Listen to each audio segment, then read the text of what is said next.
The rain was merciless that night, a curtain of silver slicing through the mountains, swallowing the world in thunder and panic. The landslide came without warning, a roaring beast of mud and stone that tore down the hillside like a wrathful god.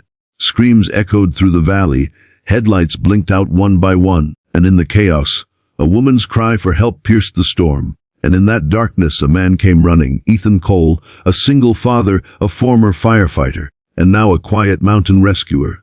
Had faced disasters before, but this one felt different. There was something in that voice, something desperate yet determined, that pulled him harder than instinct ever could. His boots sank into the mud as he fought his way up the slope, flashlight cutting through rain, breath ragged, heart thundering. And then he saw her half buried in debris, clutching a broken tree root, eyes wide with terror and pain. "Hold on! I've got you!" he shouted, sliding down toward her. She looked up, rain streaking her face, and for a moment, even amidst the storm, their eyes locked. A silent recognition neither could name. Before we dive deeper into this heart-stopping story, make sure to hit like, drop a comment, and subscribe to Soul Spark for more powerful, life-changing stories like this one. He wrapped a rope around his waist, anchored it to a fallen log, and began digging her out with trembling hands. The earth shifted again, a deep, growling sound, and he shielded her with his body as rocks tumbled around them.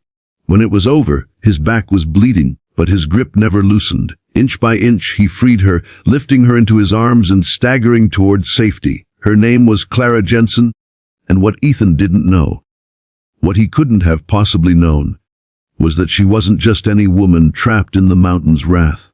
She was the CEO of Jensen Corp., one of the country's largest renewable energy companies, and she had come to this very town looking for him. When she woke up in the small cabin, her leg was bandaged, a faint scent of coffee and antiseptic filling the air. Through the window, dawn crept in, soft and golden, washing the mountains in peace after the night's rage. Clara turned her head and saw Ethan sitting by the table, his little daughter asleep in his lap, her tiny hand gripping his shirt. It was a picture of quiet strength, a man hardened by life's storms, softened by love. "You're awake," he said gently when he noticed her eyes open. "You're lucky to be alive. I guess I owe you my life," she whispered, her voice still weak. He smiled faintly. "No one owes me anything, just doing what anyone would." But Clara knew, not anyone would have risked their life in that chaos. She saw the cuts on his hands, the exhaustion in his eyes. He wasn't just a rescuer. He was a man who'd been through his own battles. As the day went on, she learned fragments of his story. Ethan had lost his wife, Lily, 5 years ago in a car accident. He had quit the fire department after that, too much pain, too many memories, and moved to this quiet mountain town to raise his daughter Emma. He volunteered for rescue missions occasionally, but mostly he lived simply, working odd jobs, staying out of the world's noise. Clara, on the other hand, was the noise of the world. Boardrooms, stock markets, interviews, power. But beneath that armor of confidence, she carried her own scars. Her company was failing, her board was losing faith, and she had come here for one reason: to find the man who once saved her brother in a fire accident 10 years ago, a man named Ethan Cole. But she never imagined fate would bring them together like this. Over the next few days, a quiet bond formed. Clara insisted on staying until her leg healed, and Emma, a curious, bright-eyed 7-year-old, adored her. They laughed together over pancakes, watched the rain roll down the mountains, and in those moments, Clara saw a life she'd forgotten was possible, one built not on profit, but on peace.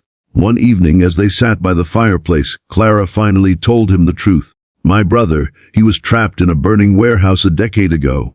You pulled him out when everyone else gave up. He told me you disappeared after that, quit your job. I've been trying to find you ever since." Ethan froze. Memories flooded back. The fire, the smoke, the boy's cries, the moment he'd almost lost his life to save him. "That was your brother?" he asked softly. She nodded, eyes glistening. "He never forgot you. Said you were the reason he turned his life around. And I wanted to find you. To thank you. To offer you a position at my company. I didn't expect." Her voice broke. "I didn't expect you to save me too." He looked at her for a long time. "Some people are just meant to cross paths," he said quietly. But their peace didn't last. The storm had triggered another landslide warning. The valley was in danger again, and Ethan, despite the risk, refused to leave until every stranded family was safe. Clara begged him not to go, tears spilling as she clutched his jacket. "You've done enough! Let someone else handle it!" He touched her face gently. "If I walk away while others are still out there, I couldn't live with that. You understand that, don't you?" She did. And that terrified her, because for the first time in years, she had something to lose again. Ethan kissed his daughter's forehead, looked at Clara one last time, and vanished into the storm. Hours passed, the rain fell harder. Rescue teams reported unstable ground and communication went silent. Clara waited by the radio, heart in her throat. When the call finally came through, her knees gave out. "We found him. He's alive." She raced to the site, mud splashing under her boots. When she saw him, bruised, exhausted, but smiling faintly as he carried a boy to safety, something inside her broke wide open. She ran to him, and before she could think, she threw her arms around him. "You idiot," she sobbed. "You scared me to death." He chuckled weakly. "Guess we're even now." If this story has touched your heart so far, don't forget to like, comment, and subscribe to Spark. Your support helps us share more powerful stories that ignite hope and humanity. Months later, when the rains were gone and the world was calm again, Clara returned, not as a CEO with offers, but as a woman who'd found something worth more than success. She bought a small piece of land near Ethan's cabin, built a community center for local families, and helped fund a new rescue unit in his name. Ethan eventually joined her, not as an employee but as a partner. Together they rebuilt not just the town, but each other. Emma had a new smile, Clara found peace, and Ethan, he finally forgave himself for all he couldn't save in the past. In the end, it wasn't fate that brought them together. It was courage, the courage to care, to risk, to love again even after loss. Because sometimes, the people who walk into your life during a storm are the very ones meant to rebuild your world when the sky clears. No act of kindness ever disappears into the void. Life has a strange way of bringing the right hearts together at the right moment, even if it takes a storm to do it. This was Single Dad Rescues a Woman Trapped in a Landslide. She was a CEO searching for him all along. If this story moved you, remember, compassion is the one rescue mission we're all capable of.